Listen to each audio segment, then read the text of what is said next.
Hi everyone, I'm going to talk about one of the biggest events not just in world football but in world sports.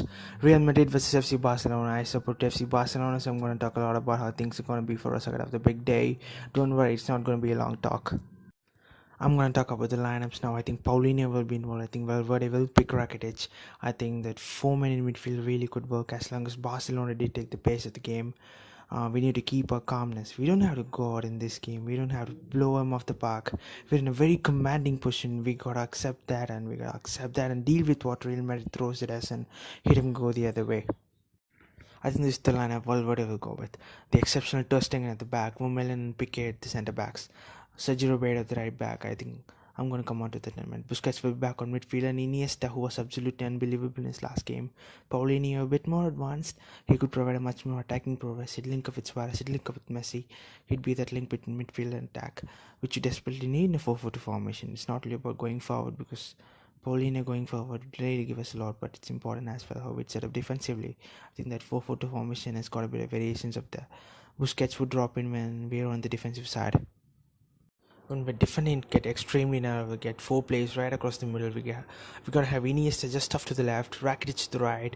I'm gonna come on to that because there's gonna be a massive improvement on the right hand side. I'll be telling you about that in a minute. Busquets and Paulinho in that middle. That's where we're gonna be tested. In that midfield to come up against Cruz and Modric, I think Paulinho is gonna have the game of his life in this kind of a game. To still be honest, it's not the right profile to have in a midfield, and then we've got Messi and Suarez up front going forward against the centre backs, but their fullbacks are gonna cause the real problem. Iniesta and Rakitic has to do some defensive work. They gotta track back at times.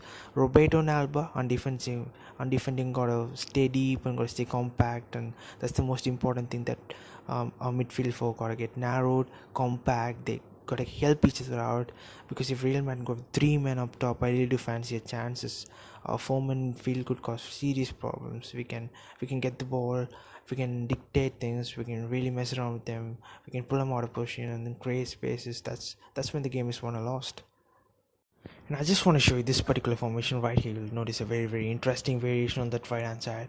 I'm not just plucking this out of nowhere. I'd love to see this happen. Now we've been saying now for a number of weeks, but earlier this week Sport actually reported that Valverde was considering doing something like this in a massive game, that's El Clasico, putting Semedo at the right back and Roberto slightly in front of him, not as a winger, but when we're in that four he can be a central midfielder. When we're defending he could help out Semedo.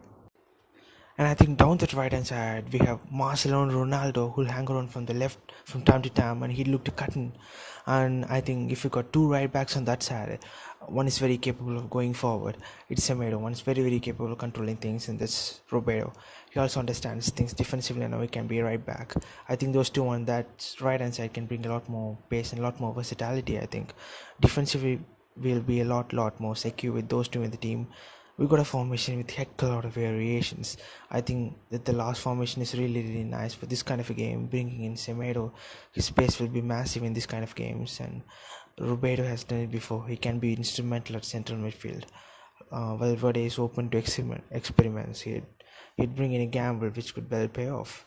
Obviously, if we're trying to win the game, but even if we draw it, it's not a massive problem for us. Real Madrid got to go to the Bernabeu in front of their own fans, very demanding fans, and they know they got to win this game. The pressure is firmly on them, and we got to keep reminding them this. They better win the game. We simply absorb and then we hit them.